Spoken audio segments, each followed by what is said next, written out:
Adira, je t'en prie, non. Laisse-moi partir, je ne veux pas me marier avec toi. Commencez la cérémonie, maintenant. D'accord. Non, Assieds-toi. non. Il n'en est pas question. Plutôt mourir que de me marier avec toi. Je te rappelle que tu n'es pas en position de choisir, désolé. Et je te recommande de m'épouser de ton plein gré. Ce sera plus facile à vivre pour toi. Swag. Adira, tu ne pourras jamais trouver le bonheur. Ta bêtise, ton ego, ont détruit tellement de vie. Jamais plus tu seras heureux. Je te maudis à tout jamais. Swag. Votre feuilleton à voir du lundi au vendredi à 8h30 sur RTI1.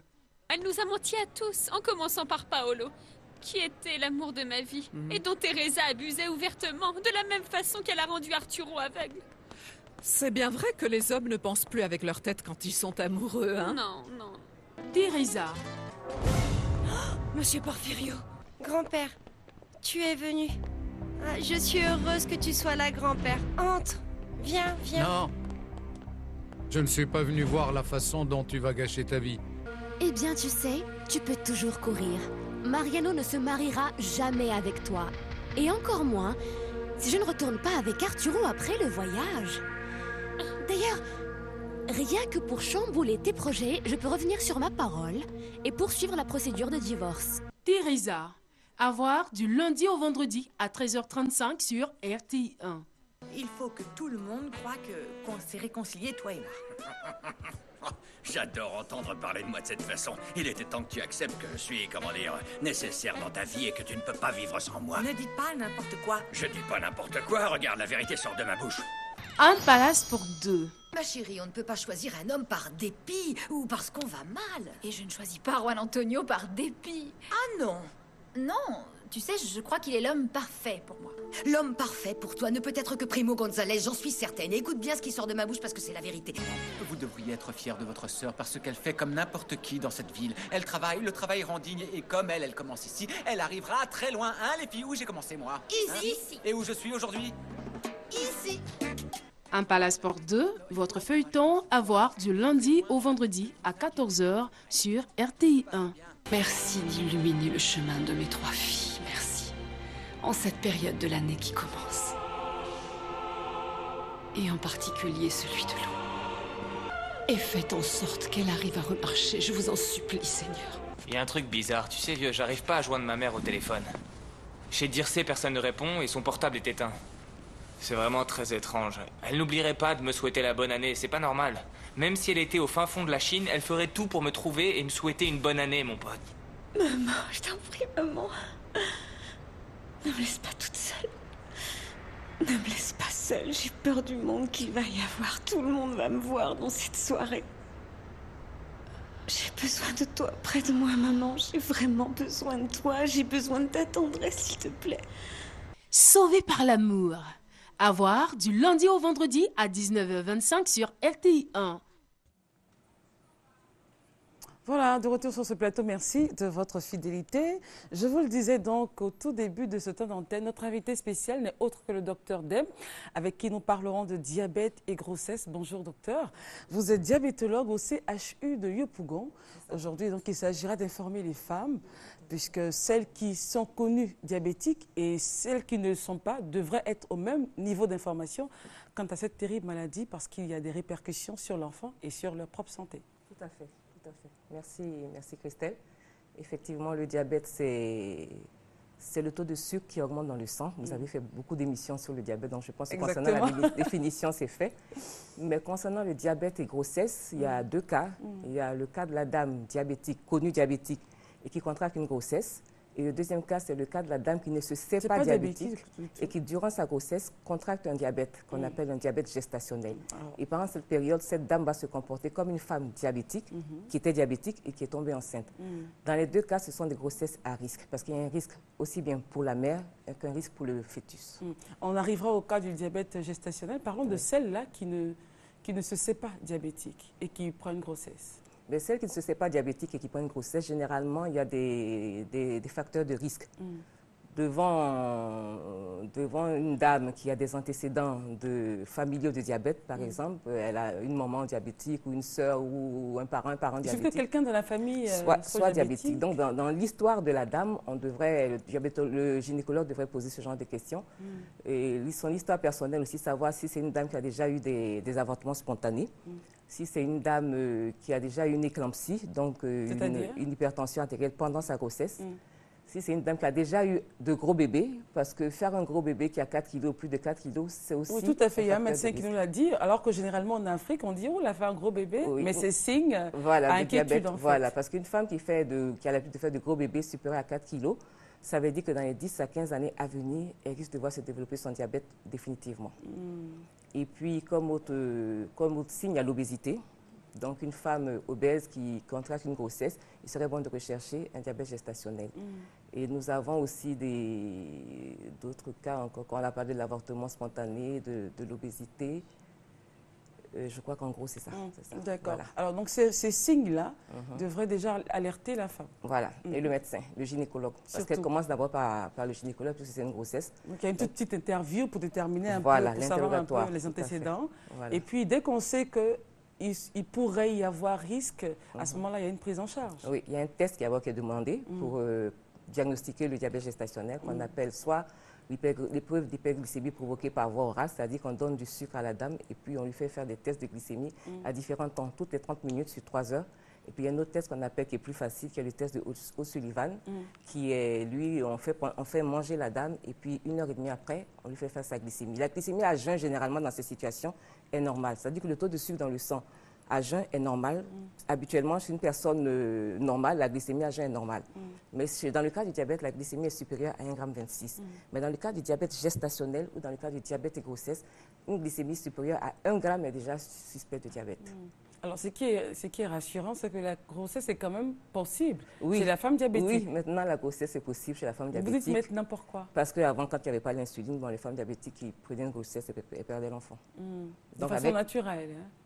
Du fait des complications du diabète. Exactement. Donc, puisqu'il n'y avait pas de traitement à l'époque, mais depuis l'avènement de l'insuline, donc avec l'insuline, le traitement et le régime alimentaire, donc la grossesse est possible, la femme peut avoir son bébé à terme et accoucher même normalement. Mais cela se demande un suivi. Un suivi, évidemment, et sans que l'enfant n'ait des problèmes. Des problèmes. Voilà. Okay. Alors, il y a forcément une classification. Grossesse et diabète, il y a une classification, n'est-ce pas? Non, il n'y a pas de classification.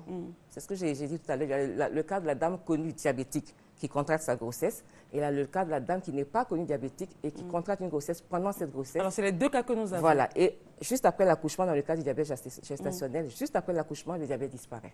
Oui, dans 90% des cas, selon les experts. Non, disparaît. Si le diabète reste, ça veut dire que la dame était connue, ne savait pas qu'elle avait un diabète et a contracté sa grossesse. Alors, mais certaines recherches diraient, par exemple, je vous lis, que alors, il peut affecter donc la mère et son enfant. Le diabète disparaît après l'accouchement dans 90% des cas. Parce que dans les 10% des cas, on suppose que la femme était diabétique, mais elle ne le savait pas.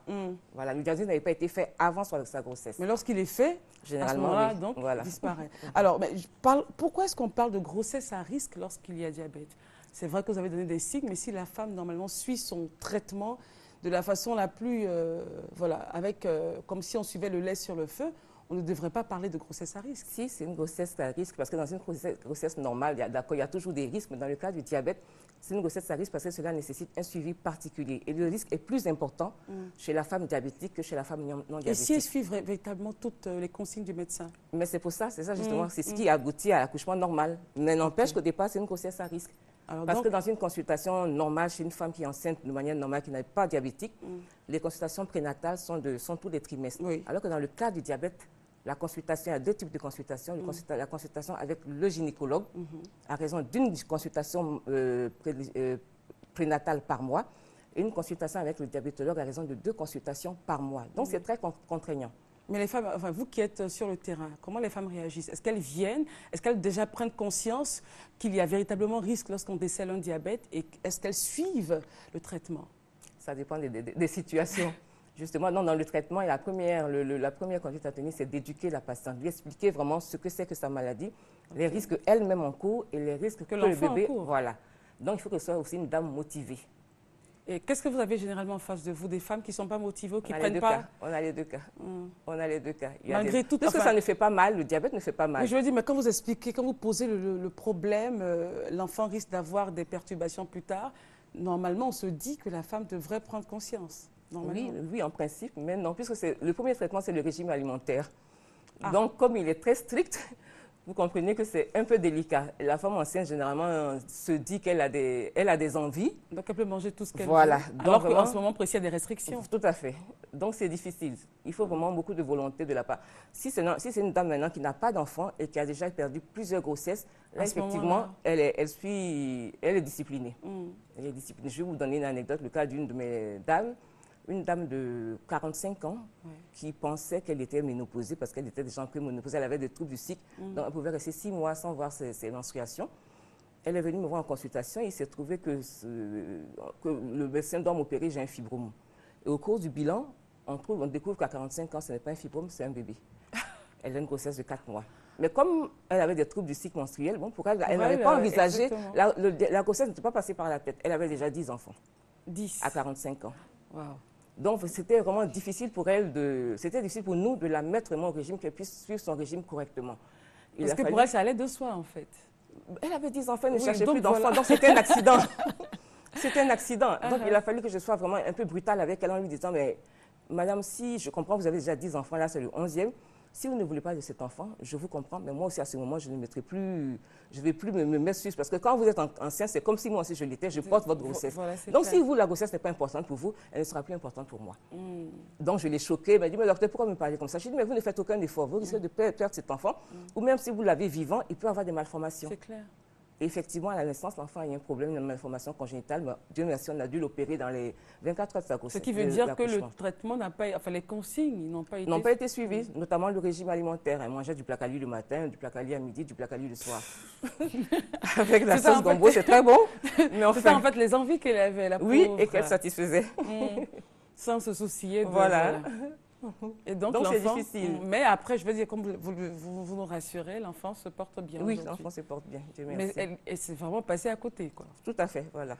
Donc, au total, le challenge, c'est de dire aux femmes, c'est vrai, même si vous avez 10 ou 15 ou 20 enfants, c'est une vie qui arrive, donc il faut en prendre soin en passant par le régime alimentaire. Peut-on insister sur ce régime alimentaire?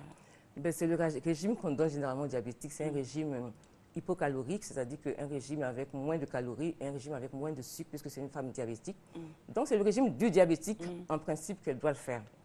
Mais dans le traitement, le premier traitement, c'est le régime alimentaire. Et lorsqu'il ne marche pas, on associe l'insuline.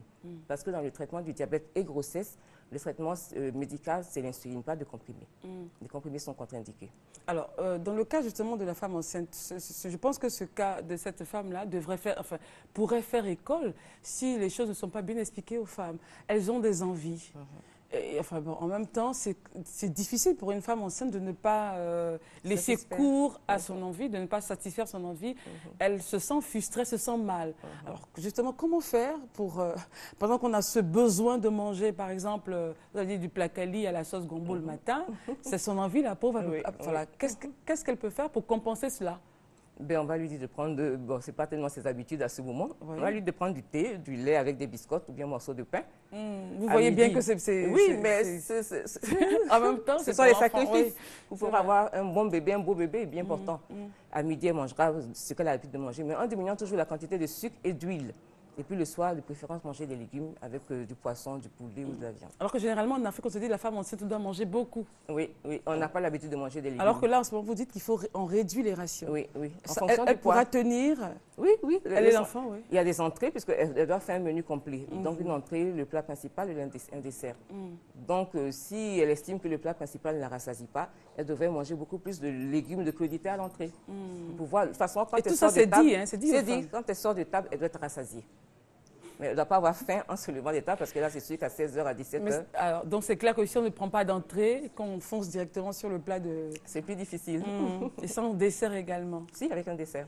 Donc, je veux dire, pour certaines femmes qui... Non, même les femmes diabétiques enceintes. Elles devraient prendre un dessert normalement. Voilà, c'est ce qui est normal. Voilà, maintenant, dans ce que vous rencontrez, il y a des résistances. Tout à fait.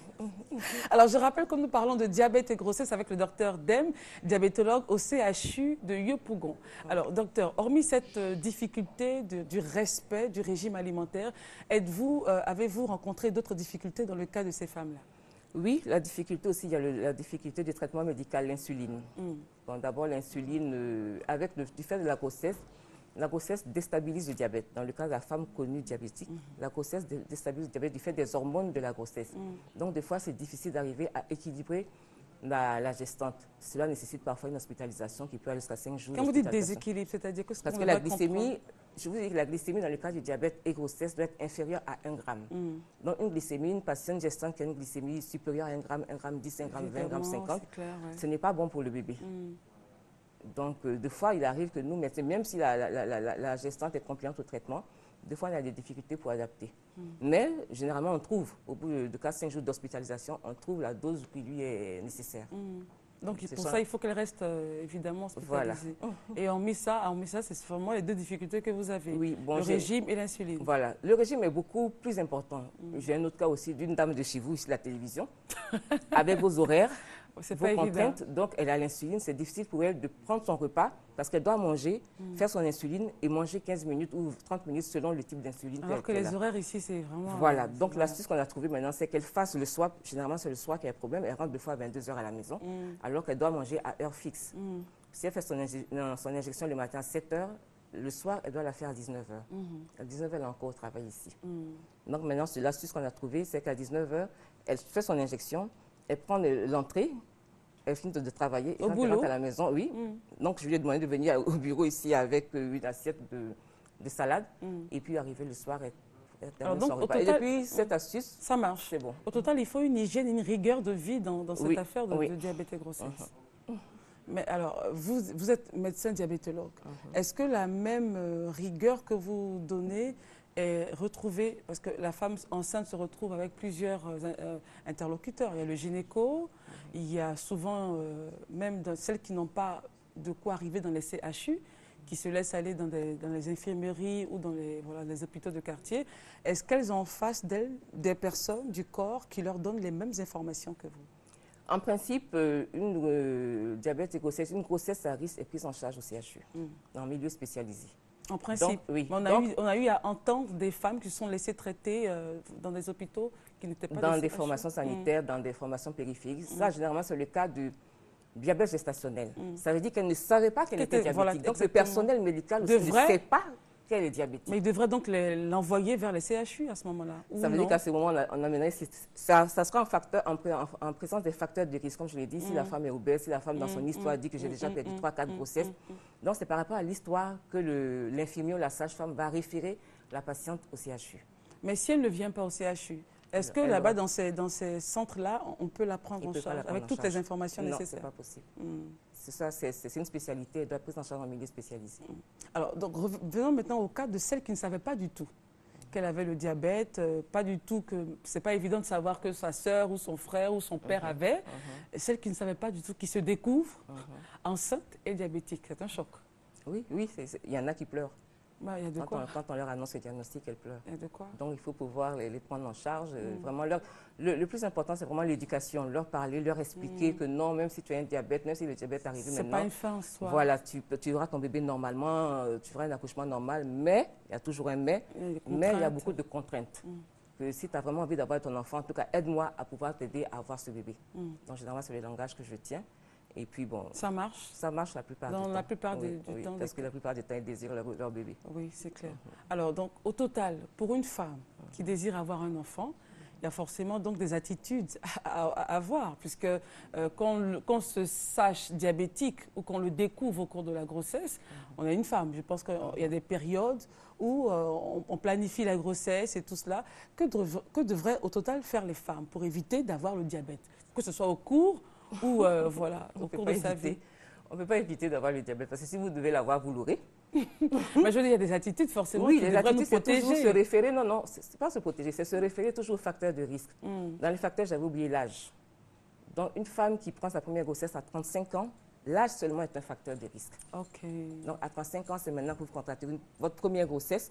Même si vous allez dans une maternité périphérique, le personnel médical devrait vous adresser en milieu spécialisé, c'est-à-dire au CHU, voir un gynécologue. Donc déjà à 35 ans, à 35 ans. Voilà. Donc il faut connaître plutôt les facteurs de risque. Voilà. Une femme obèse qui tombe enceinte, elle doit le personnel Alors quand médical... on dit obèse, on va dire les kilos. Combien par exemple, à partir de combien de kilos? Si une femme fait 85 kilos, 80... Tout dépend de la taille. C'est l'indice de masse corporelle qu'on calcule en fonction de la taille et du poids.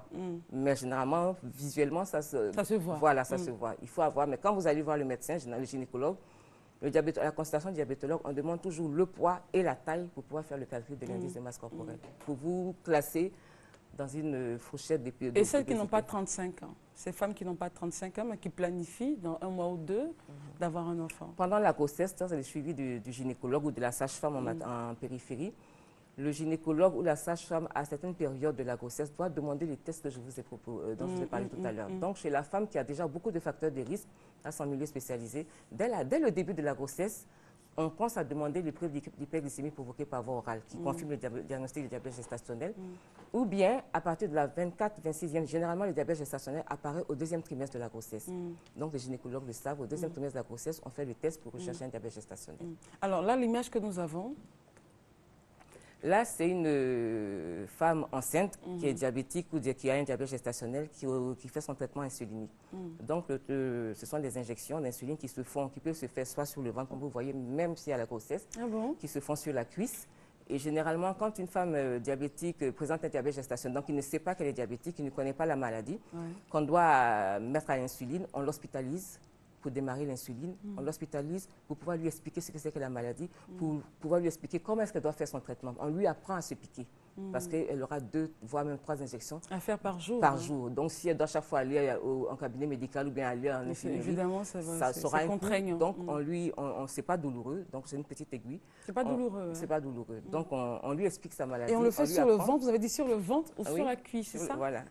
Voilà. Et là, c'est les consultations, donc l'échographie, pour voir un peu comment va le bébé, s'il n'y a pas de malformation.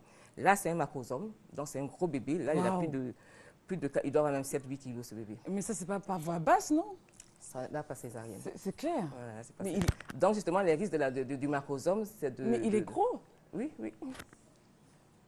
Je veux dire, heureusement, parce que chez nous, en Afrique, on va dire, mais bravo, il a fait le plus beau bébé. Son bébé est gros, et son mari l'entretient bien, il est bien nourri, alors qu'en réalité, ce sont des bébés fragiles. Ce sont des bébés fragiles. Parce que quand ils naissent, on a des accidents. On peut avoir des accidents. Un gros bébé comme ça, c'est un bébé qui est très fragile. Quand il naît, il peut faire des complications de type des hypoglycémies. Ça veut dire que son taux de sucre est tellement bas qu'il peut faire des convulsions. Donc, il faut immédiatement le resucrer. Donc, ce sont des bébés fragiles. Ou bien il peut avoir une détresse respiratoire. Voilà, on voit la dame qui est en train de sourire. Et donc, toutes ces femmes qui ont fait des gros bébés, attention, il faut se poser des questions. Voilà, donc en formation sanitaire en maternité, lorsque la sage-femme fait accoucher une dame qui a un gros bébé, elle doit l'orienter directement au CHU, en diabétologie. Voilà. Wow. Alors, des fois, cela nous passe entre les mailles parce que, bon, des fois, elles ne font pas attention. Ouais. Elles oublient de référer la dame en consultation de diabétologie. Parce que ça veut dire que cette dame qui a fait un gros bébé, à sa prochaine grossesse, devrait être déjà suivie par un diabétologue avant de contacter sa grossesse. Quand c'est comme ça, non seulement vous avez dit l'enfant est pris en charge après avoir fait ce gros bébé, par le pédiatre, et la femme aussi. La femme aussi devait être prise en charge par le diabétologue. Est-ce que c'est fait? C'est le cas? C'est pour ça que j'ai dit devrait. Devrait. Alors, si ce n'est pas le cas, il y a forcément des personnes à sensibiliser. Parce que, tout comme je disais, au niveau même du corps médical, tout le monde n'est pas souvent au même niveau d'information. Tout à fait. Le personnel soignant, notamment les sages-femmes. J'avais commencé une sensibilisation dans les maternités périphériques. Mais comme les diabétologues, on n'est pas nombreux, c'est vrai, c'est pas une excuse, mais on devrait le faire, effectivement. Parce qu'on a vu des femmes, une fois après l'émission avec le docteur Abodo, pas mal de femmes m'ont appelé. Après, elles ont fait de gros bébés, mais après, elles sont rentrées à la maison avec les félicitations du corps médical, sans qu'on leur demande de revenir pour traitement. Tout à fait, on leur a rien dit. Et après la prochaine grossesse, on est étonné. Voilà. Bon. Oui, c'est ça. Alors, donc, au total, quelles sont les attitudes que les femmes devraient avoir? En fait, on devrait toujours poser des questions. Voilà. C'est vrai, être suivie par son gynéco et tout ça, mais vraiment être très curieuse. Tout à fait, être curieuse et oui, savoir toujours les facteurs de risque. Si je suis hypertendue, que je contracte une grossesse, étant hypertendue, je dois savoir que c'est une grossesse à risque. Si je suis obèse, si je suis grosse, comme on dit, que je contracte une grossesse, je dois savoir que c'est une grossesse à risque. Si j'ai déjà fait un gros bébé, à la prochaine grossesse, je dois demander à mon gynécologue, ah, j'ai déjà eu un gros bébé, est-ce qu'il n'y a pas un problème? Je ne dois pas voir un spécialiste pour me suivre. Si j'ai un âge supérieur à 35 ans, que c'est maintenant que je prends ma première grossesse, je dois aller voir un gynécologue et un diabétologue. Si j'ai plus de 40 ans aussi, 40-45 ans que je contracte une grossesse, bon. Il y a toutes ces petites questions. Voilà. Alors, au total, Dr Deme, pour ces femmes qui nous regardent, qu'est-ce que vous pouvez leur dire? En même temps, ce n'est pas très alarmant, mais comme vous l'avez dit, il y a beaucoup de choses à faire. Oui, ce que je peux leur dire, c'est d'insister sur le fait qu'une dame qui est diabétique, qui contracte une grossesse, si elle est bien suivie, elle peut avoir un bébé, un beau bébé, et par accouchement normal. Mais le mais est qu'il faut vraiment un suivi régulier. Il faut qu'elle s'aide elle-même. Voilà, et qu'elle nous aide à bien faire notre travail. Merci beaucoup, Dr Deme. Je vous en prie. Alors, pourrait-on avoir un numéro où les femmes pourraient appeler pour d'autres questions, que ce soit au CHU de Yopougon, ou enfin bref, mais un numéro où on pourrait donc voilà, mieux se renseigner pour ces femmes qui nous regardent en ce moment? C'est le mien que je vais donner, parce que c'est moi qui m'occupe des femmes enceintes. D'accord. Le 07 08 21 74. 07 08 21 74. Merci beaucoup, Dr Deme. Seriez-vous disponible pour nous encore? Bien sûr. Merci beaucoup et à la semaine prochaine. Ok, merci. On a juste une toute petite transition avec le droit du consommateur. Vous retrouverez le président de l'Association des consommateurs actifs qui vous parle aujourd'hui de l'électricité. À tout de suite. L'électricité joue un rôle si important dans notre vie quotidienne qu'il est difficile d'imaginer aujourd'hui un monde sans lumière. Dans tous les secteurs d'activité et à tous les niveaux, l'on a toujours besoin de courant. Pourtant, ce bien de consommation est privé quelquefois à des personnes. L'électricité est un moyen qui nous permet de nous maintenir en vie et en survie. Mais quand il y a des coupures brusques et non annoncées comme ça, surtout pendant les week-ends, ça nous crée trop de dommages. Des dommages en termes de domestique, même en termes de travail, au niveau du travail. Vous savez qu'au niveau de la maison, nous avons des produits périssables que nous avons dans nos réfrigérateurs et congélateurs.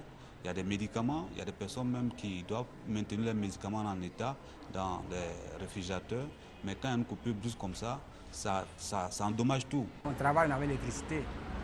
Bon, si vraiment on peut trouver solution à ça, bon, ça peut nous arranger. Parce qu'avant, je n'étais pas comme ça. Donc, on attendait jusqu'à fin de semaine. Bon, maintenant, là, on n'attendait plus ça. Souvent, les vendredis comme ça, là, même si le délai n'est pas arrivé, on peut nous attendre jusqu'à lundi. Mais ce n'est pas le cas maintenant.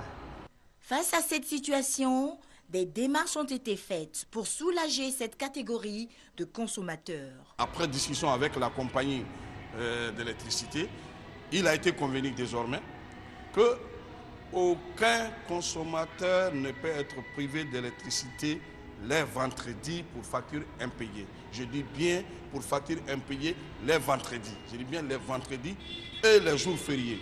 Donc, quiconque viendra vers vous, les consommateurs, les vendredis, soit qui représente une compagnie d'électricité, veut vous priver d'électricité, les vendredis ou les jours fériés, refusez sans commun accord avec la société et l'autorité que cette décision a été prise. Donc elle est valable d'Abidjan sur l'ensemble du territoire national. Désormais, l'autorité nationale de régulation du secteur de l'électricité et ses partenaires promettent de doubler d'efforts pour répondre à toutes les attentes des consommateurs d'électricité. Dans un souci d'équité, le régulateur se dit qu'il faut éviter que les abonnés soient suspendus pour impayés. Il faut bien le préciser, pour impayés les veilles de week-ends et les veilles de jours fériés. Mais cependant, nous voulons dire que ce n'est pas la règle. La règle, c'est de payer ses factures avant la date limite qui est indiquée sur la facture. Mais il peut arriver, on peut faillir. Il peut arriver que par inadvertance, parce qu'on est en voyage, parce qu'on a été malade, parce qu'on a été hospitalisé, pour des cas de force majeure qu'on n'ait pas pu payer sa facture dans les délais. Dans ces conditions-là, pour impayé, vous ne devez pas vous voir suspendu pour avoir les week-ends, les veilles de week-end, les veilles de jours fériés. Pour impayé, je précise. Nous avons arrêté que pour les factures impayées, les coupures ne devraient plus intervenir les vendredis. Donc, ils sont la veille du week-end et les jours avant les jours fériés, c'est-à-dire juste avant les jours fériés qui sont à l'avance connus, donc dans le calendrier. Alors, depuis un certain temps, nous appliquons cette disposition et il y a de moins en moins de plaintes qui nous reviennent de la part des consommateurs eux-mêmes et puis de ANARE. L'ANARE est toujours disponible pour recevoir d'autres requêtes et donner des conseils. Dans le cadre de l'exécution de sa mission de protection des consommateurs et de gestion des réclamations, l'ANARE a mis au profit des consommateurs d'électricité un numéro vert. Ce numéro vert-là, c'est le 800-800-02. C'est un numéro vert parce qu'il est gratuit. Mais il faut, je précise, il faut appeler à partir d'un téléphone fixe. Si vous appelez d'un cellulaire, ça vous sera facturé. Le 800-800-02 vous permet d'avoir des conseils et des assistances du côté du régulateur, c'est-à-dire de l'ANARE. Le 800-800-02 vous permet de poser vos réclamations afin d'avoir la procédure pour pouvoir intervenir, par exemple, auprès du concessionnaire. Donc, c'est un numéro que les consommateurs d'électricité doivent avoir dans leur calepin, dans leur portable, le 800-800-02. Des dispositions qui vont certainement faire plaisir aux consommateurs d'électricité.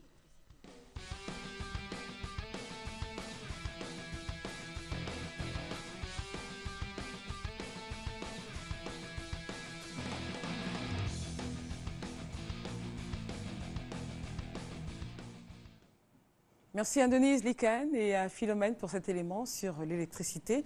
Nous en venons maintenant au directeur de la logistique et de la coordination technique. Bonjour Monsieur Nadro. Bonjour Christelle. Félix, vous êtes là au nom de la Nature et nous parlons avec vous de la nouvelle politique de collecte des ordures ménagères. Alors expliquez-nous en quelques mots en quoi consiste la collecte et la pré-collecte. Merci Christelle.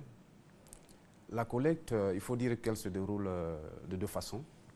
Il y a d'abord ce qu'on appelle la collecte en porte-à-porte, qui consiste à envoyer les camions jusqu'au ménage pour prendre les ordures et les envoyer directement à la décharge, avec la possibilité de passer par ce qu'on appelle un centre de transfert pour les sites qui sont très éloignés des décharges. Et ensuite, il y a la collecte par apport volontaire, qui consiste à mettre les déchets sur un site donné, contrôlé, qu'on appelle un centre de groupage ou un point de collecte, et à mobiliser des camions d'un certain tonnage pour transporter ces déchets-là jusqu'à la décharge. Alors, c'est dans le deuxième mode de collecte que la notion de pré-collecte intervient. La notion de pré-collecte, disons que c'est une notion qui est intervenue dans les différents maillons de la gestion de la filière à partir de l'année 2000. Et elle consiste à prendre les déchets, justement, dans ce deuxième mode de collecte, depuis les ménages jusqu'au centre de groupage, jusqu'au point de stockage, de pré-stockage de ces déchets. Et elle est souvent réalisée par des jeunes gens qui ont des charrettes et qu'on appelle des pré-collecteurs. Qui sont dans les quartiers. Qui sont dans les quartiers. Alors, hormis donc la collecte et la pré-collecte, il y a aussi la question du curage des caniveaux sur les grandes voies. Lorsque cela n'est pas fait et lorsqu'il y a pluie abondante, évidemment, je ne vous dirai pas les conséquences auxquelles nous, population, et vous aussi, sommes soumis justement. Tout à fait.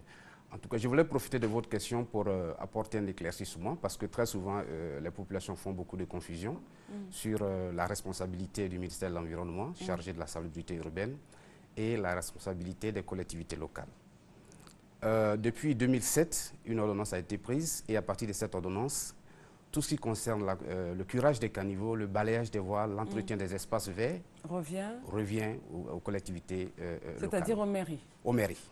Donc si le caniveau n'est pas récuré, qu'il y a forte pluie et qu'évidemment on est envahi par ces eaux et ces odeurs nauséabondes, ce n'est pas la faute au ministère, c'est plutôt la faute à la mairie. Ce n'est pas la faute au ministère, c'est la faute aux mairies. Mais à côté des caniveaux, il y a aussi des canaux qui relèvent de la compétence du ministère chargé de l'assainissement. Je tiens aussi à le préciser. Alors, ceci étant, lorsque nous regardons ces images, nous voyons que la collecte se fait de nuit. Oui. Pourquoi? Bon, la collecte se fait de nuit parce que, comme vous le constatez vous-même, en pleine journée, les rues au niveau du district d'Abidjan sont complètement congestionnées. Exactement. Le trafic est très difficile, ce qui fait que les opérateurs que nous avons commis pour le ramassage des ordures peinent à faire, disons, plusieurs voyages jusqu'à la décharge. Alors que la nuit, avec le trafic qui est moins dense, il peut se déplacer facilement. Il y a aussi le fait que c'est bénéfique pour la population parce que les camions circulant la nuit, les populations ne sont pas exposées à des impacts visuels et les problèmes d'odeur aussi sont réduits. Exactement. Voilà. Exactement. Mais ceux qui font cela, ah oui, ils sont équipés. Ils sont équipés. Voilà. Ils n'ont rien sur le nez pour les odeurs et tout? Vous savez, normalement, ils devraient avoir des cache-nez. Les opérateurs disposent des cache-nez, mais lorsque les éboueurs sont sur le terrain, ils font ce qu'ils veulent. Lorsque le travail prend une certaine allure, ils se débarrassent de tous ces équipements-là. Alors justement, quand on regarde, on voit un filet, comment concrètement ça se passe sur le terrain, cette collecte nocturne? Elle se passe comment sur le terrain? Alors, là, voici comment se passe la collecte nocturne. La population est invitée à sortir ses ordures à partir de 17h. 17h, hein? Et les camions se mettent en route dès 16h et passent dans les différents circuits pour faire le ramassage jusqu'au petit matin. Ça, c'est le cas des camions qu'on appelle des tasseurs. Mais il y a aussi des camions qui vont faire des levées sur des sites donnés, levées de coffres. Parce que la journée, la population a eu le temps de remplir ces coffres-là, ou bien les précollecteurs ont eu le temps de remplir ces coffres. C'est ce genre de coffre qu'on voit. Voilà, comme vous le voyez. Et là, nous assistons à une levée de coffres. Voilà. Et cela est fait jusqu'au petit matin. D'accord. Alors, ces coffres, ces levées de coffres, enfin, c'est intéressant d'en parler parce que dans certains quartiers, à partir de 8h, 9h, 10h, 11h, c'est impossible de passer par là parce que ces coffres-là sont alignés et sont remplis. Et les populations, justement, au lieu de mettre les ordures dans le coffre, bon, je ne sais pas trop par quel mécanisme, arrivent à le mettre plutôt à côté. Est-ce que vous essayez de les sensibiliser pour que le coffre, en fait, qui est là, serve à quelque chose? Oui, nous continuons de faire la sensibilisation. C'est vrai que nous sommes dans une période de transition par rapport à cette nouvelle approche. Et donc, nous continuons de faire la sensibilisation des populations pour qu'elles puissent justement mettre les ordures directement dans le coffre plutôt que de les mettre à terre. Alors là, on constate que le camion est là et les populations arrivent en même temps avec leurs différentes poubelles. Oui, parce que lorsque le camion arrive, le chauffeur klaxonne pour dire à la population qu'il est là. Ah d'accord, c'est pas déposé quelque part? Non. Ça, c'est ce qu'on appelle les tasseurs. Ils partent, c'est ce que j'ai appelé la collecte porte en porte. D'accord. Ils partent de ménage en ménage et lorsqu'ils arrivent dans une ruelle, ils klaxonnent. Et tout le monde sort à ce moment-là. Et on constate évidemment que certaines poubelles n'ont pas de sachet. C'est directement, les ordures sont directement positionnées dans le seau ou dans le bocal là, dans la poubelle et directement jetées. Oui, tout à fait. Est-ce que la politique de les mettre dans des sachets poubelles est connue? Oui, tout à fait. Je voulais profiter de votre antenne justement pour lancer un appel aux populations. Leur demander de faire sortir les ordures emballées, convenablement emballées. Parce que lorsque les ordures sont emballées, d'abord on évite les problèmes d'odeur, mais aussi on facilite le travail de collecte. Parce que lorsque vous déversez les ordures à même le sol, il faut d'abord les fourcher les déchets, et tout cela prend du temps. Exactement. Donc il faut emballer les déchets et les faire sortir. Alors justement, quelles dispositions pour les endroits qui ne sont pas accessibles à ces camions de ramassage? Bon, pour les endroits qui ne sont pas accessibles aux camions qu'on appelle les tasseurs, les opérateurs travaillent avec des précollecteurs qui vont dans des sites difficilement accessibles, dans les ravins, dans les canaux, quartiers qui n'ont pas de voies carrossables. Et ces précollecteurs-là prennent les déchets et les envoient sur ces centres de transit que j'ai appelés sans dégroupage. Et à partir de là, les opérateurs interviennent avec le type de camion que nous avons vu tout à l'heure, qu'on appelle le camion Empirol, pour soulever les coffres et les faire partir. Alors, quel est le dispositif que vous, ministère, vous avez mis en place pour vous assurer qu'effectivement, les populations sont débarrassées de leurs ordures, donc au total, que les opérateurs travaillent effectivement sur le terrain? Merci. Disons qu'au niveau du suivi-contrôle, il y a un travail immense qui est fait. D'abord, au niveau de la nature, dans chaque commune, nous avons un représentant. Bon, excepté certaines communes qui sont très, très vastes et pour lesquelles nous avons 2 agents comme Cocody, comme Yopougon. Et ces agents nous font le point chaque jour à partir de 11 h parce que nous avons des sites à surveiller. Donc nous sommes en contact avec eux, ils nous appellent pour dire tel site a été traité, tel site a été partiellement traité ou n'a pas été du tout traité. Quel est le constat sur le terrain? Les opérateurs font leur travail? Les opérateurs dans l'ensemble font leur travail. Dans l'ensemble? Donc on a quelques défaillances? Il y a quelques défaillances bien sûr, mais dans l'ensemble font leur travail. Alors ces défaillances, ça vous les réglez au cas par cas? Nous les réglons au cas par cas, nous faisons souvent des mises en demeure et lorsqu'il y a récidive, nous mettons des pénalités. Et vous changez d'opérateur pour que le travail avance dans tous les cas? Oui, quand ça s'impose, on va jusqu'à changer d'opérateur. Dans tous les cas, les populations ne sont pas obligées de garder leurs ordures parce qu'un opérateur serait défaillant. Le ministère réagit toujours. Nous réagissons, mais ce que nous demandons aux populations, vous savez, lorsque les tasseurs passent, ils ont un circuit, ils ont un cahier des charges qu'ils doivent respecter. Il ne faut pas faire sortir les ordures à n'importe quelle heure. Il faut faire sortir les ordures à partir de 17 h et une seule fois par jour. Ça, c'est très important. Parce que si vous faites sortir vos ordures le matin, il se pourrait qu'ils soient sur place pendant encore des heures parce que le tasseur aura déjà fait son circuit. Donc à partir de 17 h, dans tous les quartiers? Dans tous les quartiers, à partir de 17 h. Ok, voilà. D'accord. Est-ce que les populations sont informées, au même titre que vous et moi, du circuit donc, de ces tasseurs-là? Les populations sont informées des différents circuits dans leur commune et des heures de passage des camions. Alors au total, quel conseil le ministère peut-il donner aux populations quant à donc la collecte et la pré-collecte des ordures? Le conseil qu'on voudrait donner, c'est que nous avons proposé une nouvelle approche à la population qui est de privilégier la collecte de nuit. Alors il faudrait que cette disposition soit respectée. Il faudrait que la population veille à faire sortir les ordures à partir de 17 h. Parce que l'objectif que nous voulons atteindre, c'est que la collecte se fasse à 75% la nuit et à 25% le jour. C'est-à-dire que le jour, le nombre de camions qui circulent, le nombre est très réduit. Et si vous faites sortir vos ordures la journée, il y a de fortes chances que ces ordures ne soient pas enlevées. Donc il faudrait que cette disposition soit respectée pour qu'on puisse atteindre l'objectif d'un cadre de vie agréable. D'accord. Alors, pourrait-on avoir un numéro de téléphone de la part de la Nature? Oui, nous avons un numéro vert, c'est le 800-887. Et déjà, la population connaît très bien ce numéro, mais je tiens à le répéter, c'est le 800-887. Merci beaucoup. Vous êtes le directeur de la logistique et de la coordination technique à la Nature, Monsieur Nadro. Félix, merci beaucoup. Merci beaucoup. Comme transition pour vous, j'ai un rêve, regardez.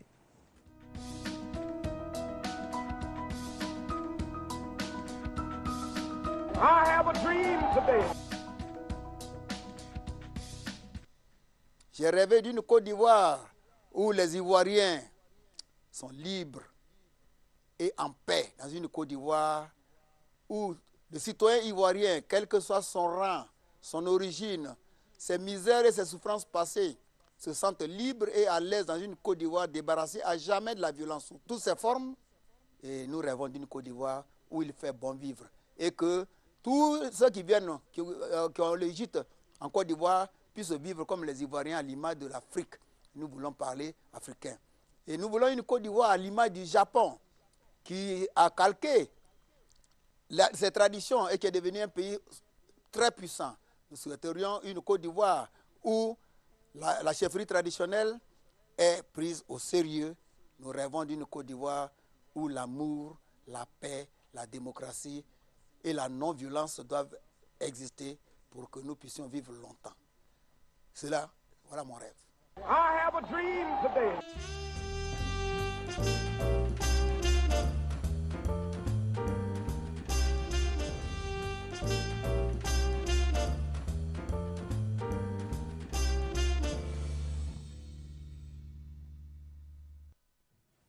Voilà, il est temps maintenant de recevoir ceux qui nous font l'honneur d'être sur notre plateau pour annoncer leurs différents événements ou présenter une école ou des tampons, comme c'est le cas ce matin. Nous avons en face de nous M. Simon Gauche. Vous êtes le directeur Europe du groupe américain ELS. Et justement, vous êtes là pour nous parler, vous nous présenter cette école-là. Alors, ELS, ça veut dire quoi déjà? Bonjour et merci d'être là. Bonjour, oui, ELS, ça veut dire English Language Services, c'est-à-dire que nous sommes une chaîne d'écoles linguistiques qui sont intégrées sur les campus universitaires aux États-Unis, en Australie, au Canada et maintenant aussi en France, parce que bien que nous avons maintenant un nouveau partenariat en France, l'enseignement, c'est uniquement en anglais. Donc, on est là pour préparer les étudiants internationaux pour les études universitaires dans une université anglophone. D'accord. Et vous êtes à Abidjan, vous installez en Côte d'Ivoire maintenant ou moi, je suis ici pour 2 ou 3 jours, c'est tout. Nous avons bien sûr notre représentant local, M. Jude Jegba de la compagnie Yes Africa. Mais moi, je suis basé en Grande-Bretagne. Mais bien sûr, avec ce travail, je voyage beaucoup pour promouvoir nos cours et nos universités partenaires aussi. Et les formations se font en combien de temps? Ben, ça dépend, parce que nous offrons des cours à partir de mois. Mais ça dépend bien sûr du niveau de la connaissance que chaque étudiant a. Et bien sûr, pour entrer dans une université aux États-Unis, par exemple, il faut avoir un bon niveau, un très bon niveau. Mais aussi, il faut dire que étudier un cours linguistique sur un campus universitaire, ça peut accélérer l'apprentissage. Parce que imaginez si vous êtes sur un campus américain, dès que vous avez fini les cours, vous pouvez accéder à la bibliothèque, à la salle sportive. Il y a de nombreuses possibilités en tout cas qui s'offrent. Voilà, nous avons une 70aine de centres, donc partout dans les États-Unis, au Canada, en Australie et maintenant en France. D'accord. Alors pour la Côte d'Ivoire, il y a un rendez-vous assurément pour expliquer tout cela. Voilà, oui, parce que c'est très compliqué. Trouver la bonne université, c'est quelque chose de difficile. Parce que par exemple, il y a plus de 4000 universités aux États-Unis. Donc, comment choisir? Donc, oui, samedi le 2 mars, à partir de 9 h, à l'hôtel Pullman, nous avons une conférence pour donner des solutions aux élèves et bien sûr aux parents aussi. Samedi 2 mars à partir de 9 h. À partir de 9 h. Alors, c'est entrée libre ou Oui, bien sûr, entrée libre. C'est juste pour donner des informations, des renseignements et puis aussi des solutions.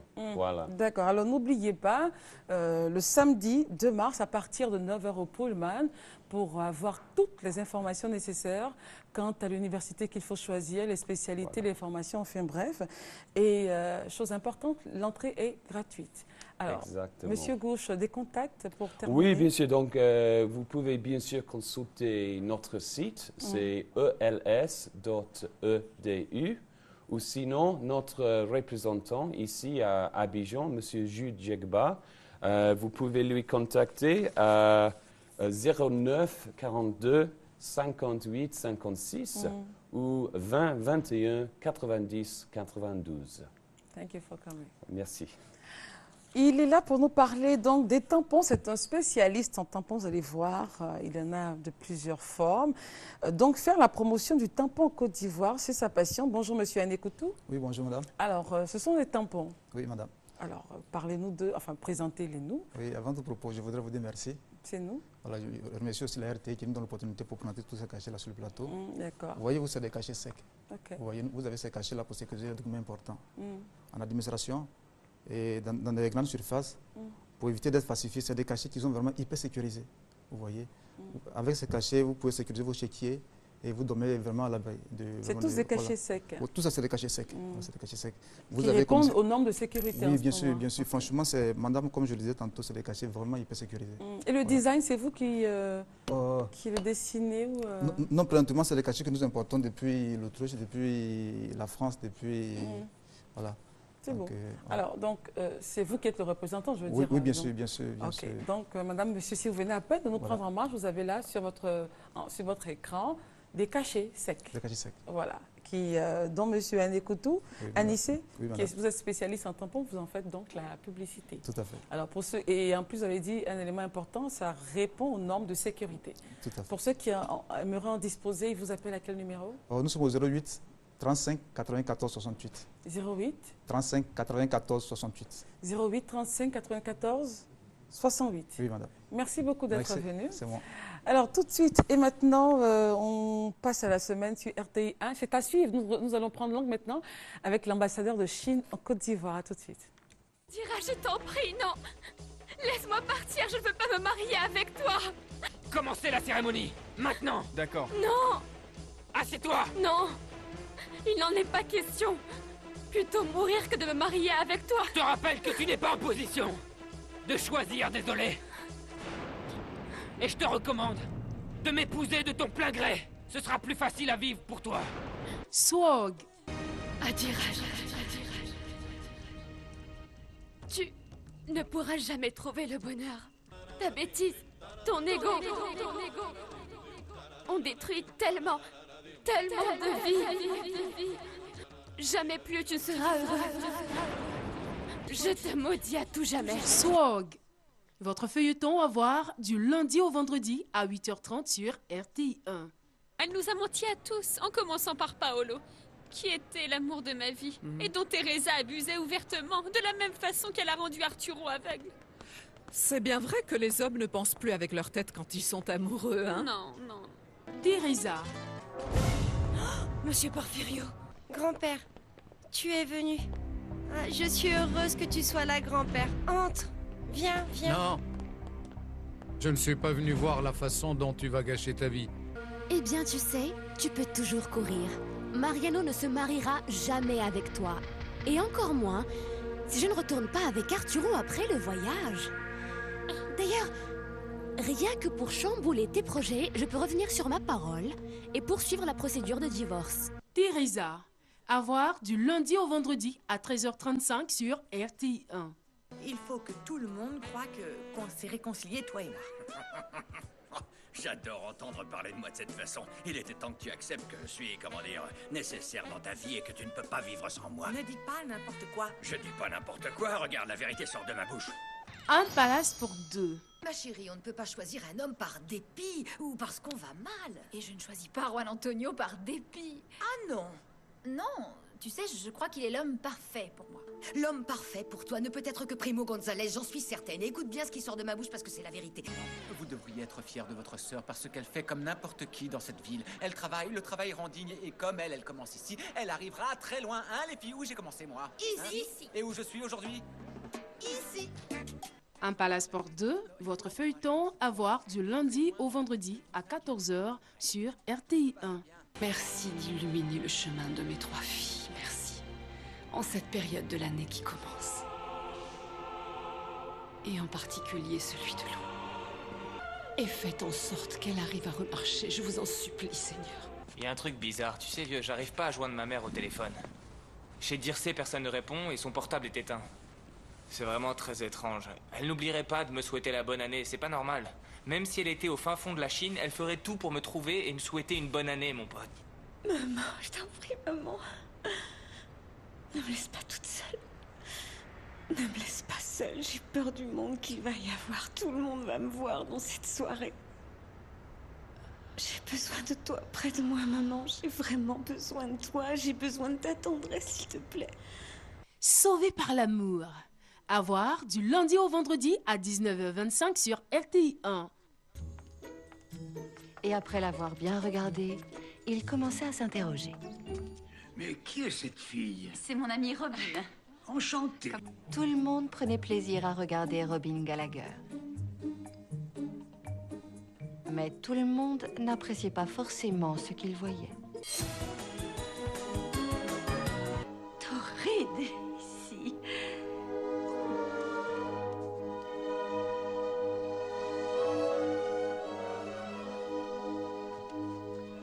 Est-ce que ça va? Oui, une seconde. Ma boucle d'oreille est prise dans le pull. Profite de la musique. Brie, laisse-moi t'aider. C'est pas la peine. Attends, ne bouge pas, j'arrive. Non, je maîtrise, Orson. Desperate Housewives, dimanche à 21h15. Alors ça va? Très bien, ouais. Voilà, avec beaucoup de plaisir, nous sommes maintenant en compagnie de l'ambassadeur de Chine qu'accompagne le chef de cabinet du ministère de la Culture, parce que simplement la Côte d'Ivoire et la Chine célébreront le 30e anniversaire de leur coopération. Et à cet effet, donc, un magnifique spectacle sera organisé. Excellence, bonjour. Bonjour. Merci d'être là.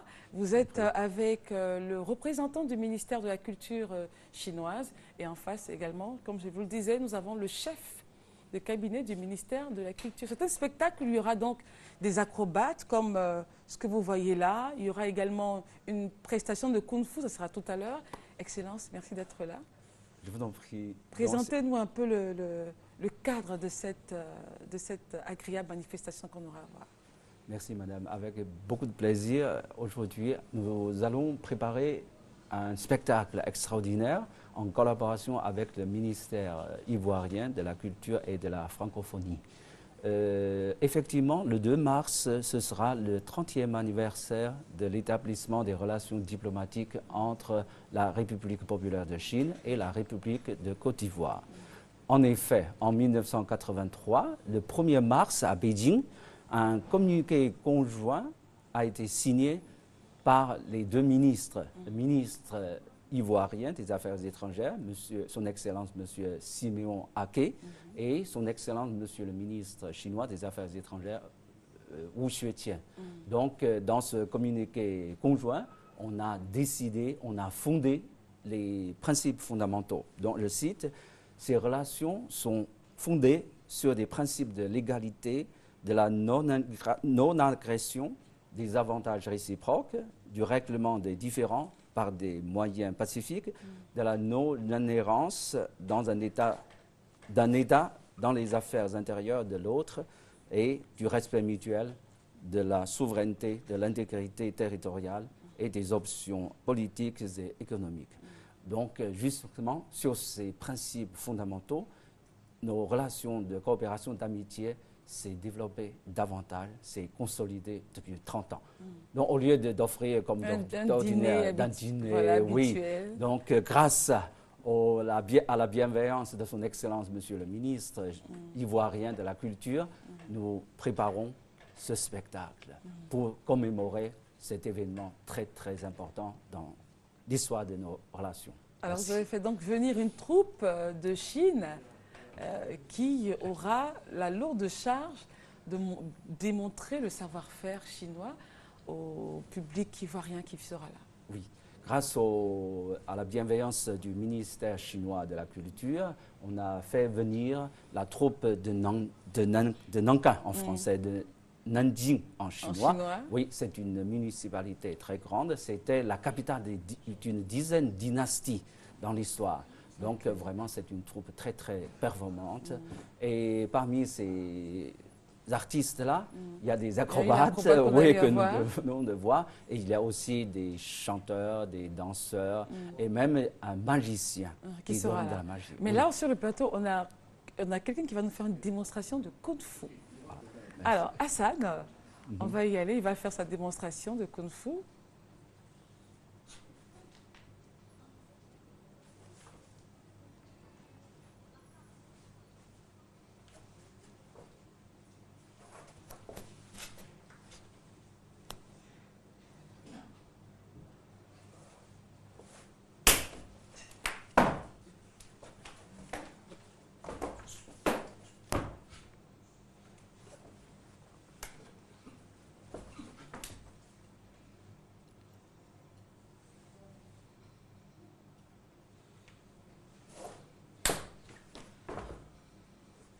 Pratiquement ce qu'on voit dans les films.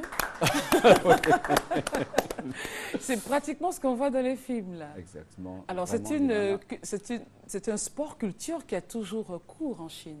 Il faut reconnaître qu'ils ont commencé très jeunes. Ils ont commencé très jeunes. Oui, voilà. À suivre beaucoup d'entraînement. Oui, oui. Rien n'est facile. Hein, mais c'est clair. Ça ne va pas de soi. On a l'impression que non, tout le monde le fait là-bas, mais non, il faut apprendre. Rassurez-vous, moi, je ne peux rien faire dans ce domaine. Alors justement, j'aimerais, avec votre permission, Excellence, parler avec le chef de cabinet du ministre de la Culture en Côte d'Ivoire.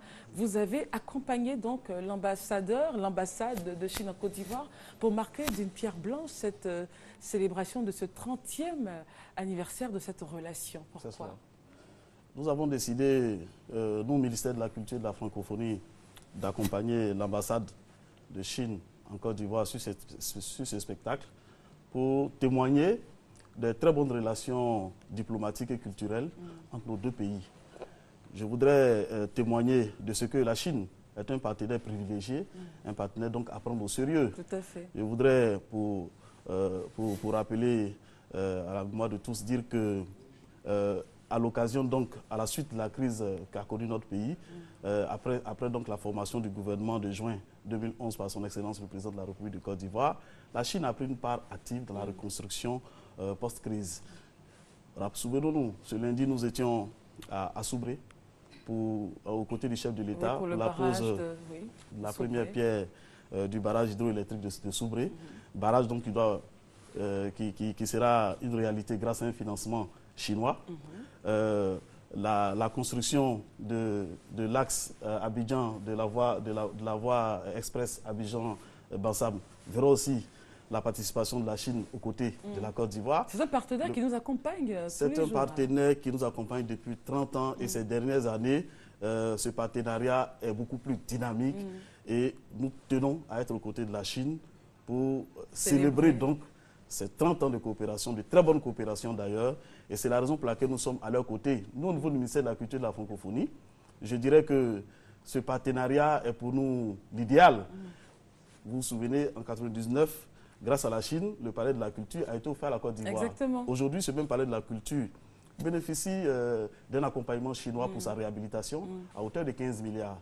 C'est toutes les années que l'École nationale des beaux-arts, qui est au sein de l'INSAC, bénéficie de bourses pour ses étudiants afin qu'ils se rendent en Chine, aller se perfectionner en art plastique et s'initier à la peinture chinoise. En la matière, Mathilde Moreau, qui est directrice de l'École nationale des beaux-arts, a donc bénéficié de plusieurs bourses. Aujourd'hui, elle parle le chinois de façon excellente. Et donc, il y a eu de nombreux échanges. La Chine et la Côte d'Ivoire, il y a un véritable pont culturel qui s'est instauré. Et donc, nous tenons à être aux côtés de nos frères chinois pour célébrer cela. Vous savez, en Afrique, en Côte d'Ivoire particulièrement, quand on est heureux, on met ses plus beaux habits et on danse. C'est la raison pour laquelle nous avons décidé d'être aux côtés de son Excellence. Il y aura une troupe ivoirienne. Il y aura deux donc troupes. La troupe de Nankin qui est là. Il y aura deux troupes ivoiriennes. Il y aura le ballet national et la compagnie Tchétché. Voilà. Qui seront là pour montrer la culture. Ils seront là aussi pour démontrer qu'en Côte d'Ivoire, on a de très belles choses. Le ballet national a un beau catalogue de danse traditionnelle de toutes les régions de la Côte d'Ivoire, du nord au sud, de l'est à l'ouest en passant par le centre, qui pourra donc présenter de très beaux tableaux. La compagnie Tchétché qui a glané de nombreux prix à l'extérieur pour le bonheur des Ivoiriens. Et donc, ça sera un véritable dialogue de culture.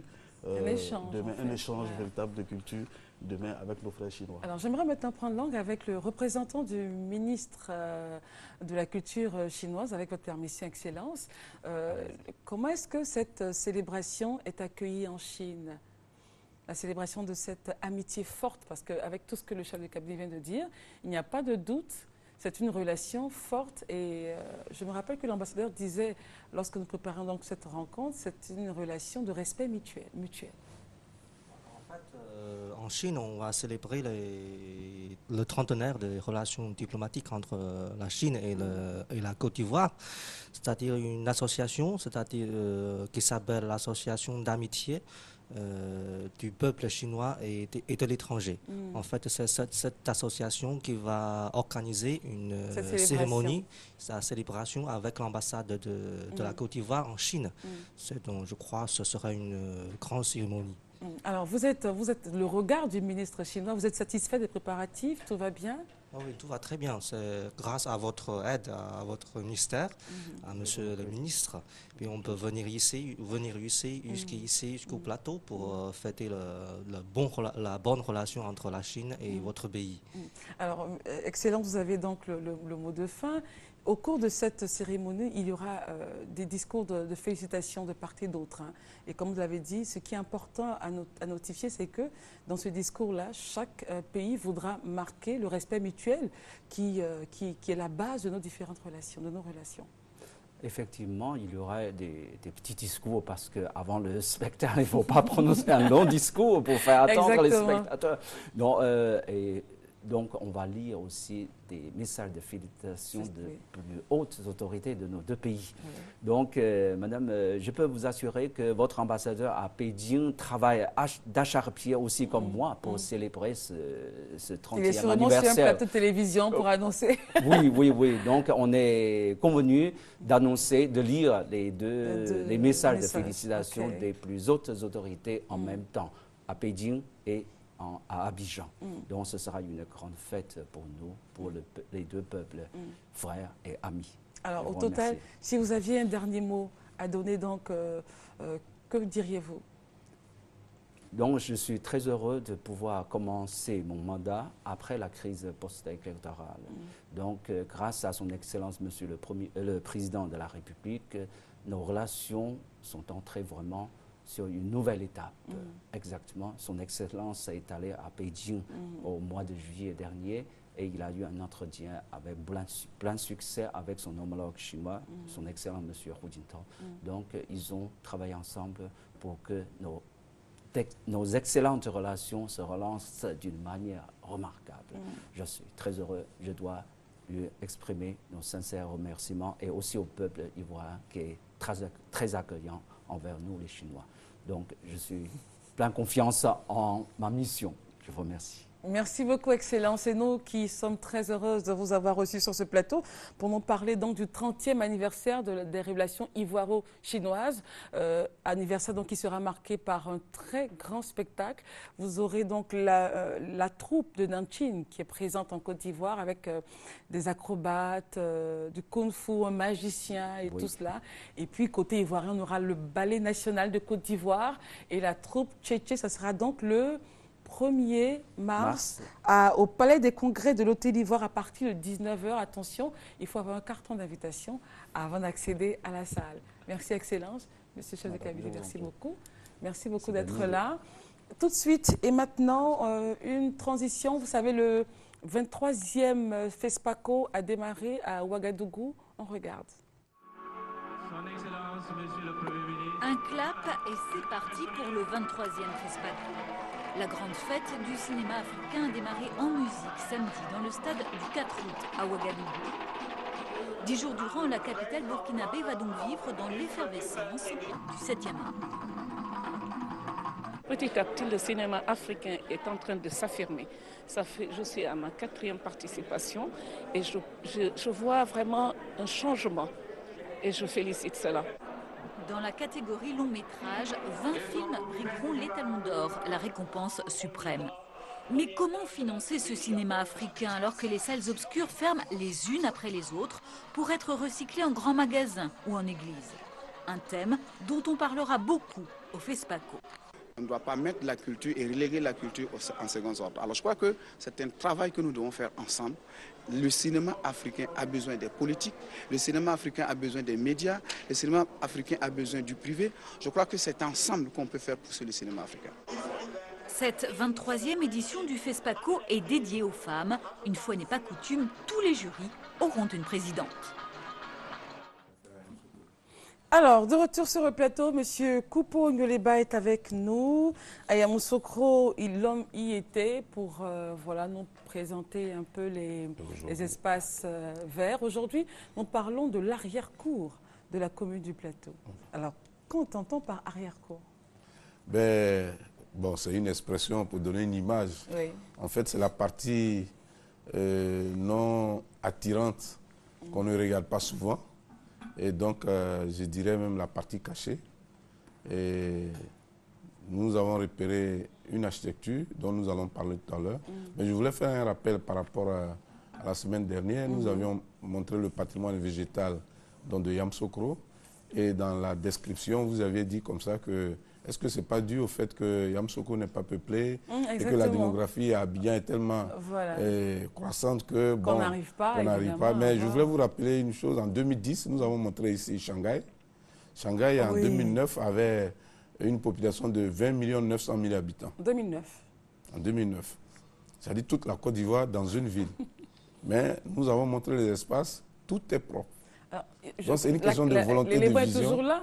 Oui, l'élément, il faut que je le retrouve. Oui, voilà, il faut que je le retrouve pour qu'on puisse faire la comparaison. Exactement. 6 millions ou bien 5 ou 6 millions d'habitants dans une ville. Donc la démographie n'explique pas. Non, c'est une question de... des ordres qui pourraient être... Voilà, c'est la rigueur individuelle et puis collective qui permet donc à la cité de vivre très bien. Ce serait bon de ressortir pour la semaine prochaine. Si je retrouve la cassette... Voilà. On se rappelle bien qu'on avait Shanghai, tout était bien... 20 900 000 habitants, c'est toute la Côte d'Ivoire. Il y avait une délégation africaine. Ouais, africaine, voilà. Africaine qui et vous avez vu sur un banc, tout ça. Ça mérite un rappel quand même. Ça mérite un rappel, voilà. Je vais faire mes recherches. Voilà, je crois que je me rappelle bien, dans cet élément-là, donc des délégations africaines, voilà, l'exposition universelle, et il y a une africaine qui avait un banc, comme d'habitude, on n'aime pas les espaces, elle s'est couchée avec un pagne là-dessus. Avec un Chinois à côté qui... le respect, qui ne voulait pas la gêner. Et donc, tout ça aussi, c'est la mentalité. C'est incroyable. Donc, il faut mettre un accent là-dessus pour dire qu'il y a un travail à faire pour pouvoir amener tout un chacun à la rigueur. De mentalité. Voilà. Alors, si on donc, aujourd'hui, voilà, l'arrière-cour. L'arrière-cour, bon, quand on est sur le pont Félix-Houphouët-Boigny, on a une vue globale sur le plateau. Et le côté gauche, comme je l'avais dit une fois, c'est la partie administrative. C'est là que se retrouve l'architecture dite coloniale. Et donc, nous avons trois niveaux. Voilà. Au rez-de-chaussée, on a les rails. Et puis, au deuxième niveau, on a ces bâtiments coloniaux qui méritent quand même une attention particulière. Regardez un peu l'architecture, les ouvertures, les fenêtres, les toits de toiture. Mais la cité a bien changé. Hein. Ben, ça vieillit. Je pense que c'est un front du plateau qui mérite une attention particulière. Il faut restaurer. Plus loin, on verra un bâtiment colonial qui a été restauré. Alors quand le colon est arrivé, il a travaillé en fonction du climat. C'est vrai, c'est une architecture traditionnelle française, mais qui a été adaptée à notre climat. Vous voyez, après tout dernièrement ce que nous avons construit, comment la toiture est écrasée, déjà, elle a des problèmes d'étanchéité. Je suis allé sur place, voilà. Et donc, ils ont tenu compte du climat. Il fait chaud, il pleut, et puis bon, évidemment, il y a du vent. Donc, ces trois facteurs ont orienté donc ceux qui ont conçu ces bâtiments-là. Si vous regardez au-dessus des fenêtres, d'abord c'est en deux temps. C'est des fenêtres persiennées et en haut il y a une partie fixe. Un peu plus haut, il y a des ouvertures sous forme de claustrat. Mais c'est dû au fait que, on appelle ça la ventilation haute et la ventilation basse. Donc avec des hauteurs sous plafond très, très hautes, parce que quand l'air est chaud, il devient léger, il va plus en hauteur. Et donc pour rendre la pièce un peu plus froide, il faut aérer par le haut.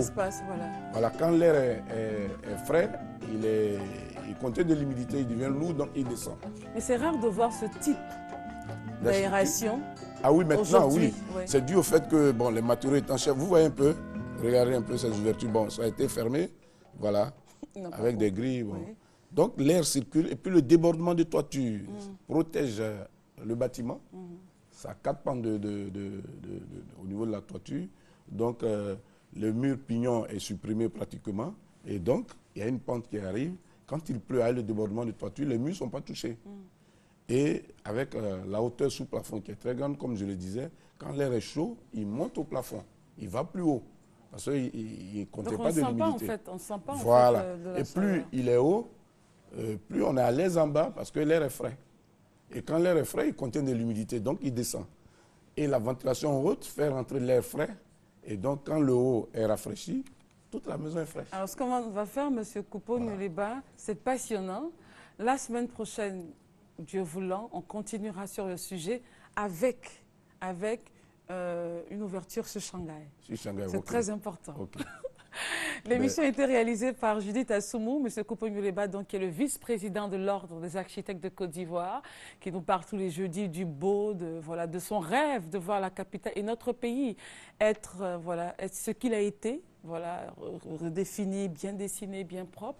C'est un combat de longue haleine, mais je pense que ça commence à prendre et puis les populations commencent à être sensibilisées. Oui. Merci en tout cas à vous pour votre combat.